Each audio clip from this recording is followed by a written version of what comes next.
Hello and welcome back to my channel. Today I'm going to be doing a Christmas tag created by Haley in Bookland. That is the Christmas song book tag.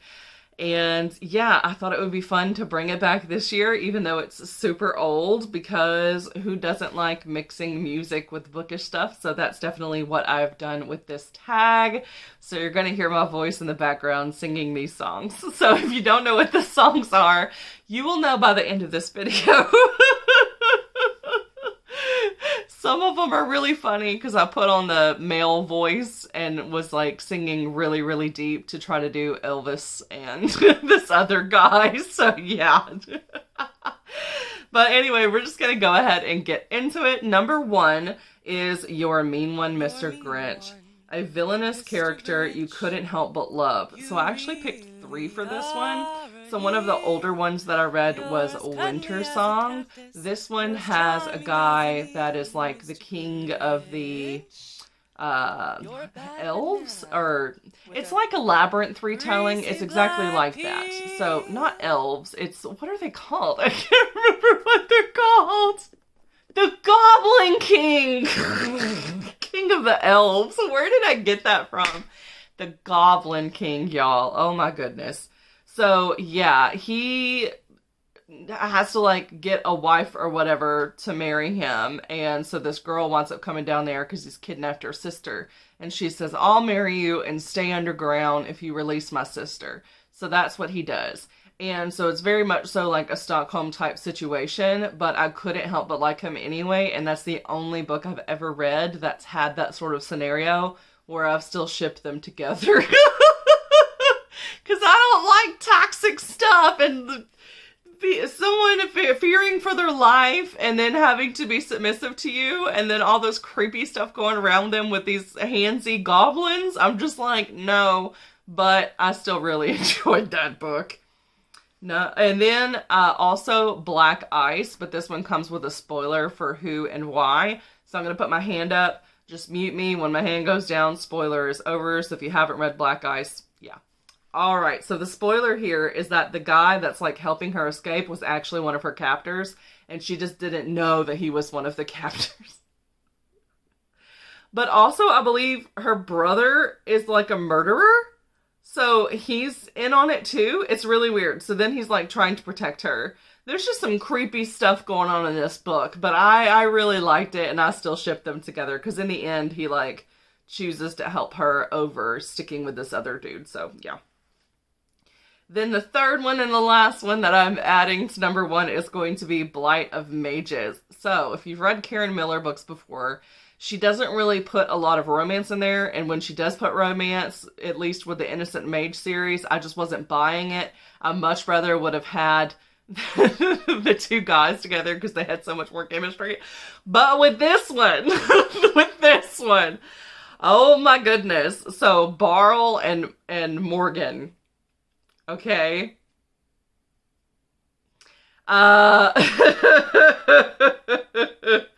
It got steamy. I was not expecting that from Karen Miller, but it did. It went there and I liked it. But I'll tell you why I put this book on there and the who the bad one is and all that kind of stuff. Because this is like an 800-page book almost, and you don't find out who kind of goes bad until towards the end. So I don't want to spoil it for you if you haven't read it. So again, I'm going to put the hand up for the spoiler, and then I'll take it down when the spoiler's gone. Alright, so Morgan feels like something bad is coming, and in order to save everyone, he has to do this illegal magic and basically create these warrior creatures to help them battle because they don't have an army to go against the nations that might try to come against them now that their magic is kind of fading. But the magic is fading because he's been experimenting and doing things with like dark magic, and it's messing everything up.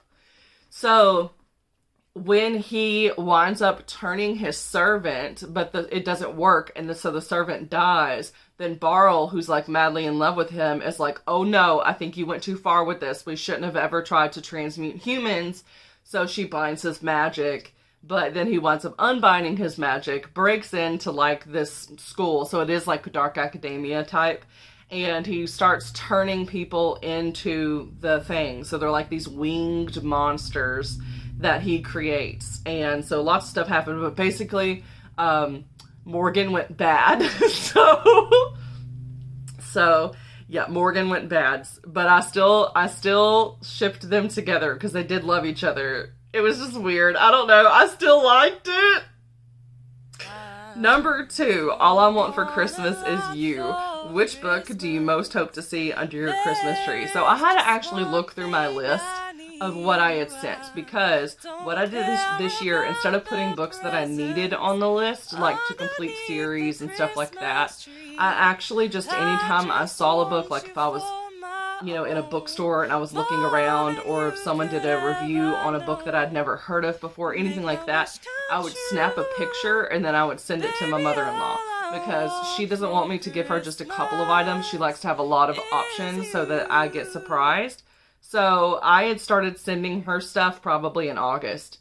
So pretty much I would send her anything that I knew that I could hold off on buying until the new year. I would snap a picture and send it to her. So it's everything from sticker paper to waterproof headphones to like swim with headphones in, to books. So she had a lot of options this year.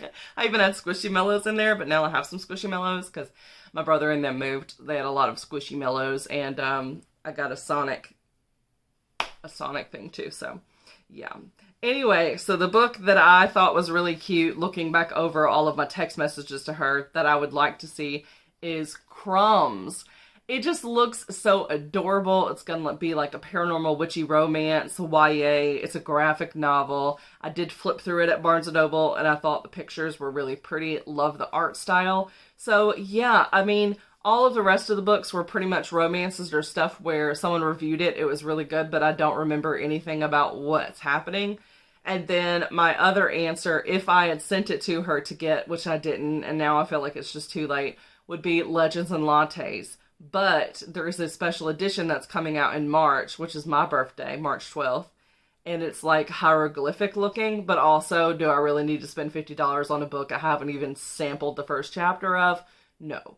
I'm broke. I ain't got money for that. But I would love to have that edition. But we're just going to go with Crumbs for now.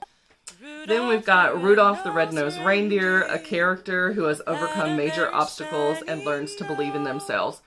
Zodiac. So this series definitely is about believing in yourself. In the first book, she sees the destruction of some planets.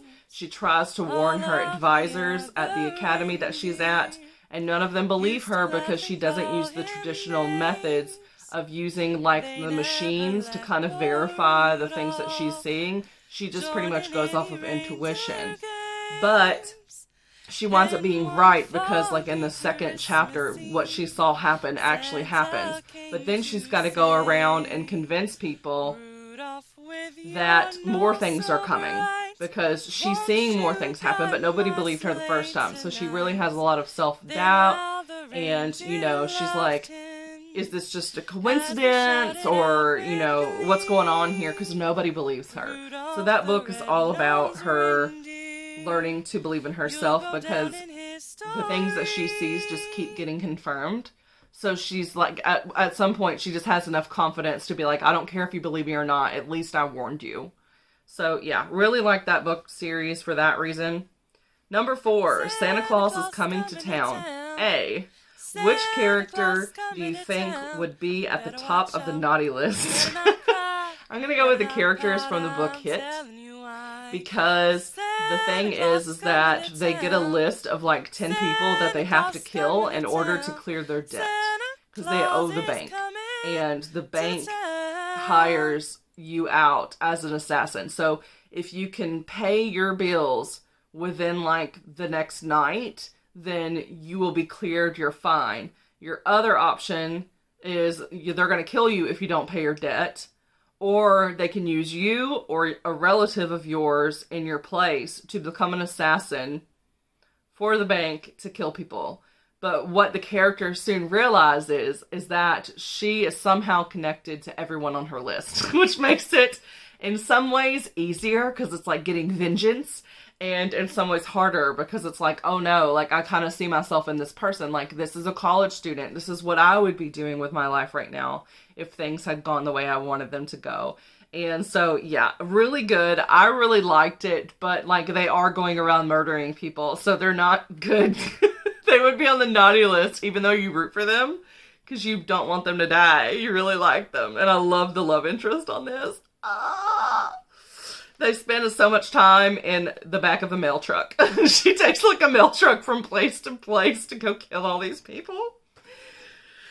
And then part B to this question is which would be at the top of the nice list. And I'm going to go with Ada and Shane from The Lost Prince and Lee as well, because they are all trying to hunt down this flower that's supposed to be the cure for the plague that's happening in their kingdom. So they're trying to help save people. And also in the first book, you've got people like Lee that's kind of acting like a Robin Hood type character and stealing from the rich and providing for the poor.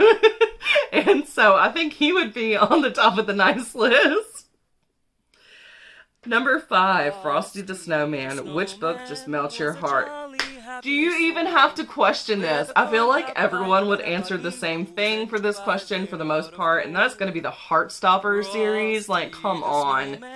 Yes, I would not put it under fluffy, because once you get to the second, well, there's like bullying and stuff that's happening with that in the first book, and then the second book starts to get into eating disorders and anxiety and just mental health issues and all of that sort of thing. So I wouldn't put this book in the fluffy, but the romance itself really warms my heart. So yeah, a Heartstopper. I cannot wait for season 2, and I cannot wait for the 5th volume to come out, which I believe comes out in January. So I'm really excited about that. Number 6, Feliz Navidad.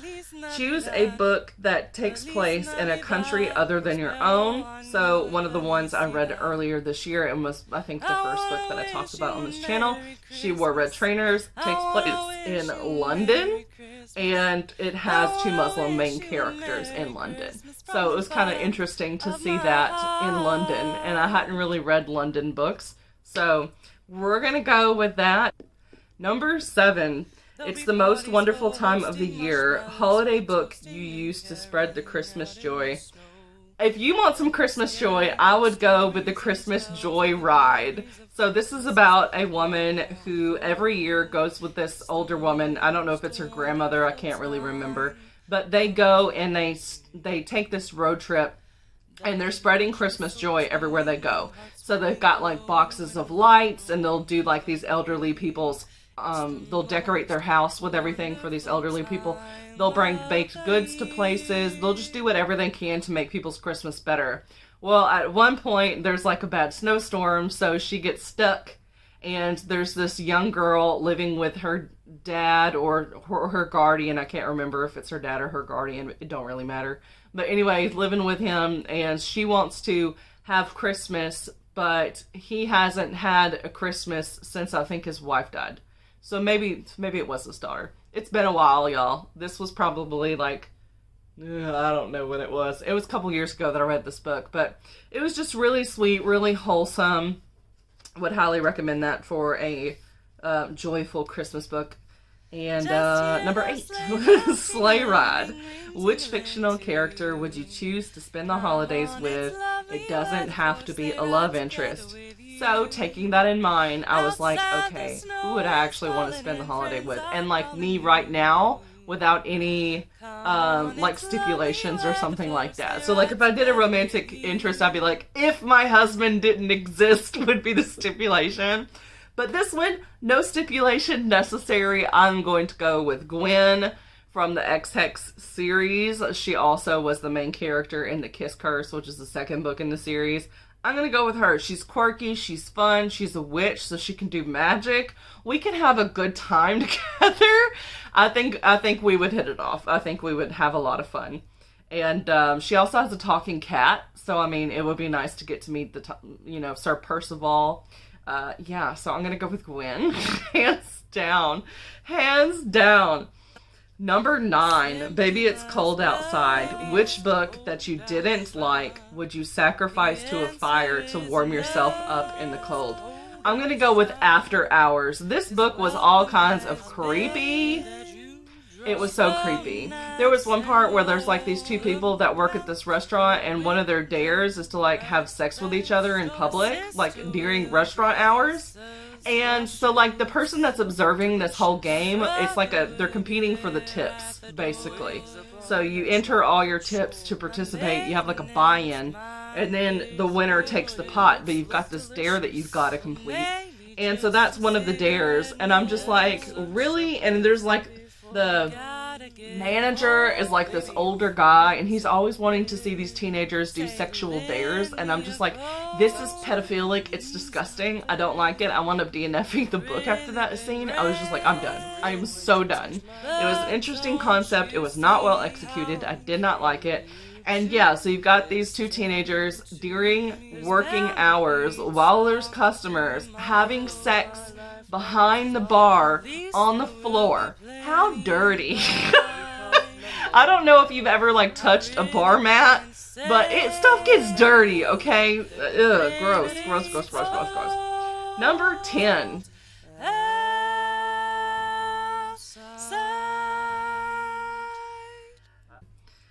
Do you hear what I hear? Which book do you think everyone should read? I'm going to go with Owl Leroy. It is a classic, which I know a lot of people don't like classics. I would consider myself one of them, even though I just started the I Read Dead People Club to kind of branch into classics and be more of a well-rounded reader, where I am reading stuff from every genre.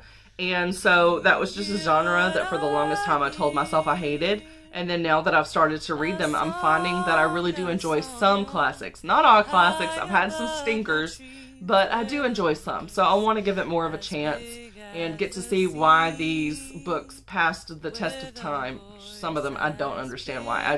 They're dry as crackers, as MJ would say. But anyway, yeah, I'm going to go with Owl Leroy. It has a modern feel to it when it comes to the storytelling element. You've got people that are very hopeful and humorous, but also they're going through some really big struggles. It's taking place starting during the time of slavery and then going through the war and the Emancipation Proclamation and also the aftermath of that. So you also get to see how the experiences of the now freed people has continued in some ways through today, like some of the housing crisis issues with people using things like HOAs where you have to approve the members before they move in there, that sort of thing, to basically inflict racism and like just make housing harder for the people you want to keep out and that sort of thing. And so it shows why that started. It also shows why there is such a kinship sometimes between Black people and Jewish people,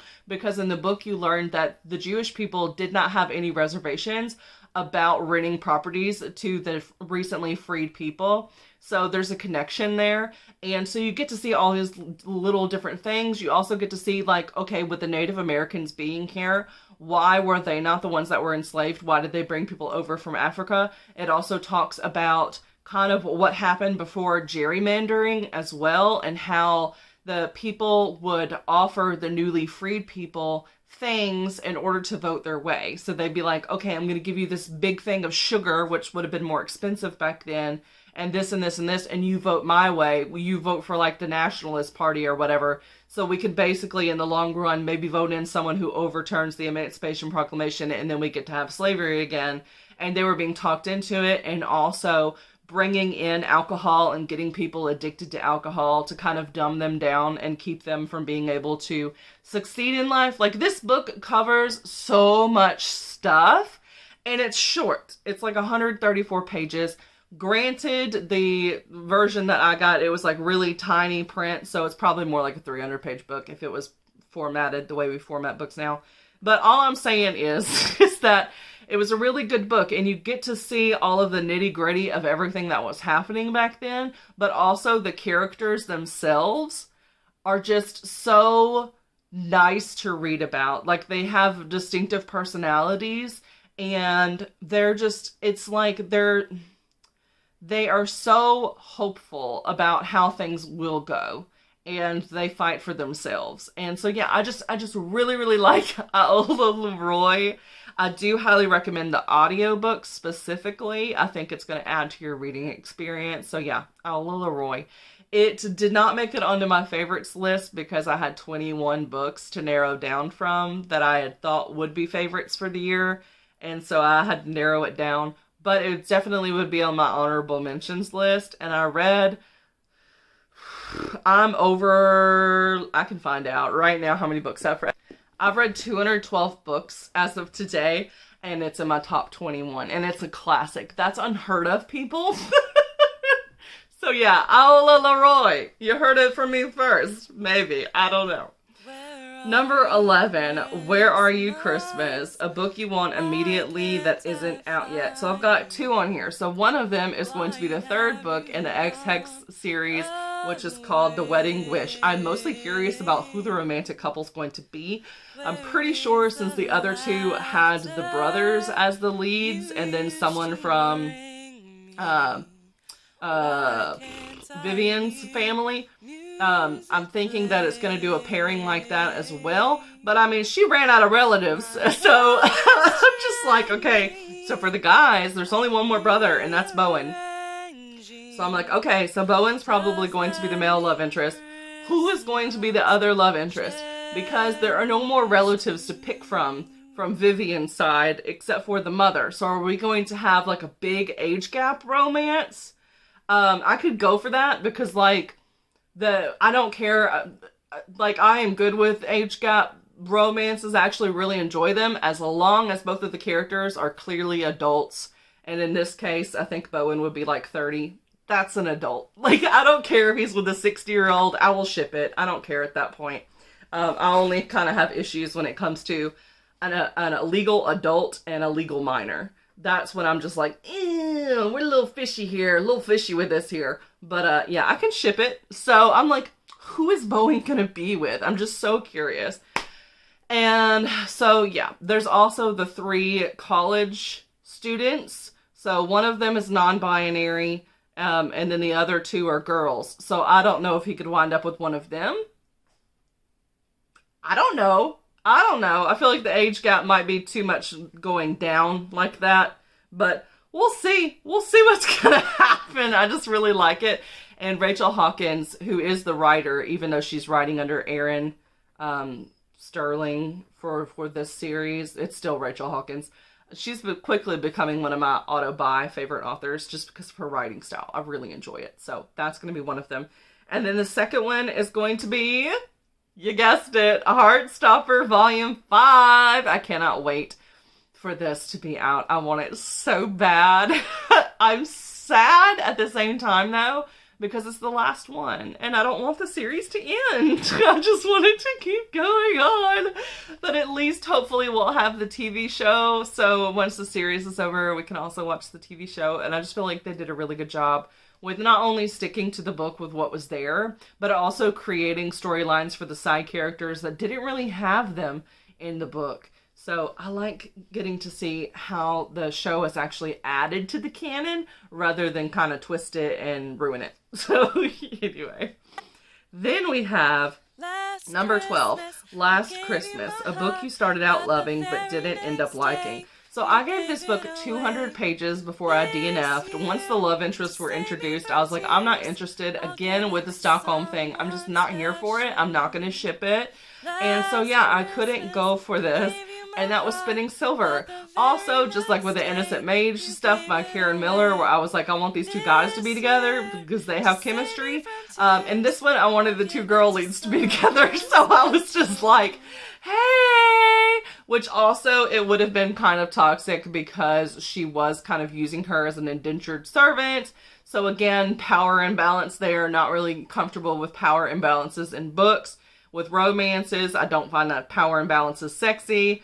But at the same time, when you're getting to see from both of the girls' perspectives, so you understand that the girl who is kind of like the dominant one, she has been like down before, where she has been like penniless basically. So she knows what it's like to be in that situation. And then for the other girl, by being her like indentured servant trying to pay off the father's debt, she's actually helping her escape abuse from that home. So it's like, okay, we got a gray area going on here with this whole dynamic, but at the same time, I'm here for it.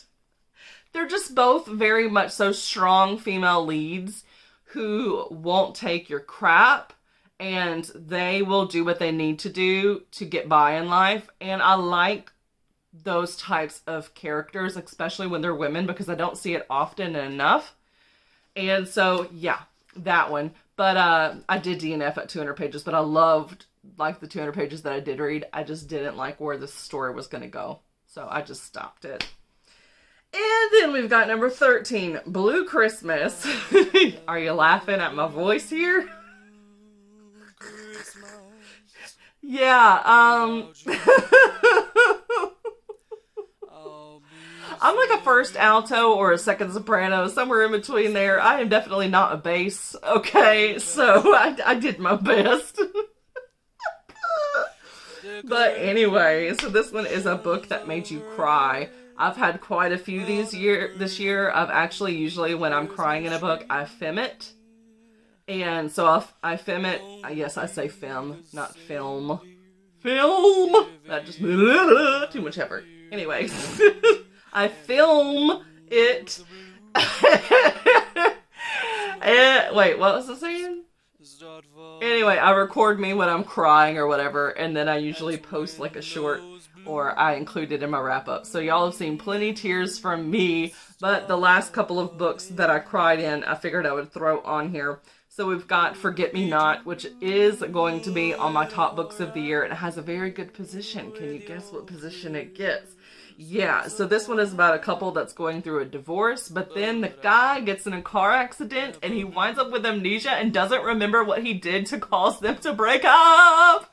And so he's still madly in love with her and is like, I just can't believe that I cheated on you. It doesn't seem like it's possible. This is like the first chapter, y'all. I'm not spoiling anything. And so then the doctor is like, oh, well, while he's recovering, like, he needs someone there, and like giving him an environment that he's been in before might prompt him to remember things. So basically she gets forced to take him home with her, even though she really doesn't like him because he cheated on her.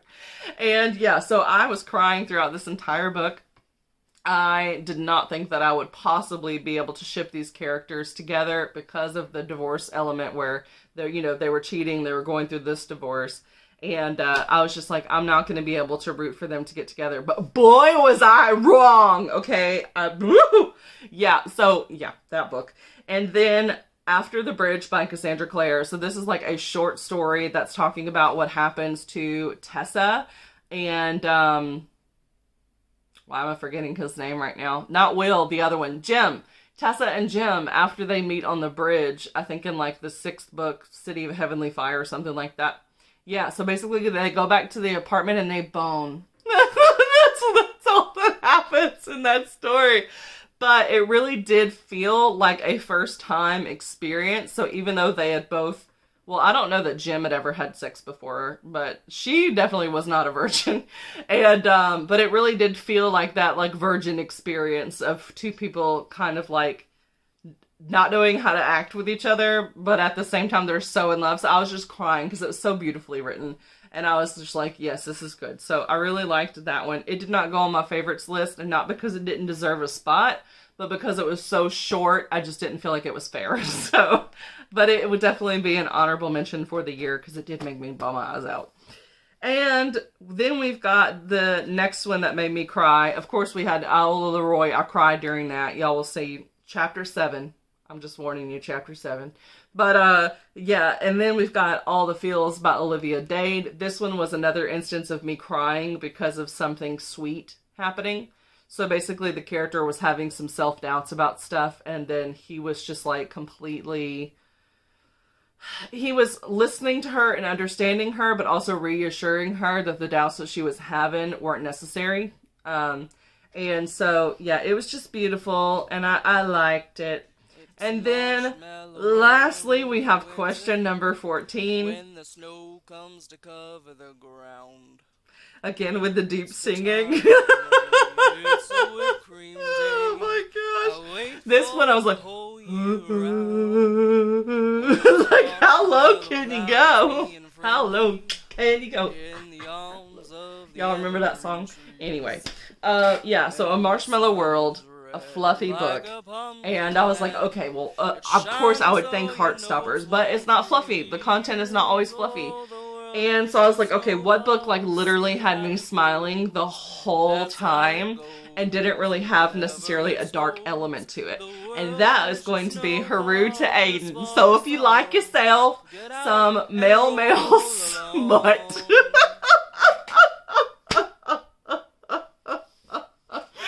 That is definitely a romance as well. Like, it's highly erotic, but it is still a romance. Even though it's highly erotic, it still does have a plot.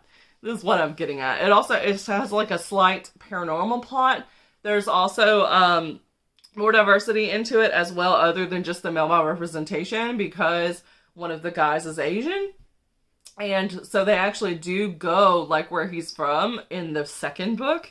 So, and then you get to find out more about this thing called the Shrine Maiden, which I guess is like an actual thing in like Japanese culture. I didn't know anything about that. And like the book itself, the romance fits a certain style of like male romances that you can have, which I don't really know anything about that either. They don't even call it male, they just call it boy love. So it's like a genre of that. So you have like this kind of slightly effeminate guy, and then you've got like this tall, sexy, like popular dude. So if you're the kind of person that likes the romances where it's like big guy, small girl, then I think you would like this as well, because it still applies that way. But yeah, so this one was interesting. It's interesting. It is a stepbrother romance. I love stepbrother romances, but I had never read a gay one. So this was my first gay one. And I was like, okay. I was definitely like blushing during the story. The narrators for this story. Oh my goodness. Yeah. So I was like, oh. What? Yeah, they went for it. If you do not like sexy times in books, you are not gonna like this book, because even when they're not doing stuff, they're thinking stuff. And if you don't like stepbrother romances, definitely steer clear.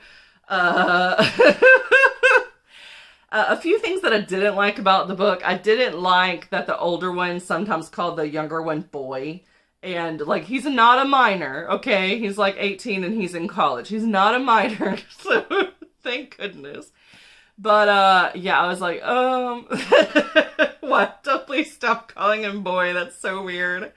And then, I don't like how they did try to, like, there was a little bit in the second book with, like, demasculating him a little bit, and like he was fine with it, but at the same time I'm like, okay, this kind of feels a little fetishy. So I don't really know what the line is between that, especially when you're talking about like gay erotica. I don't know where the line is, because I'm like, okay, if this was a straight couple, would I then call that fetishizing? And I don't think so. So I don't know. I really don't know. If you're gay and you read it and you're like, hey, this thing is like really bad representation, then let me know so that I can point that out to other people. But I liked it. That would definitely be my like blushing, don't want to admit that I like this type book, like guilty pleasure. But I'm admitting it.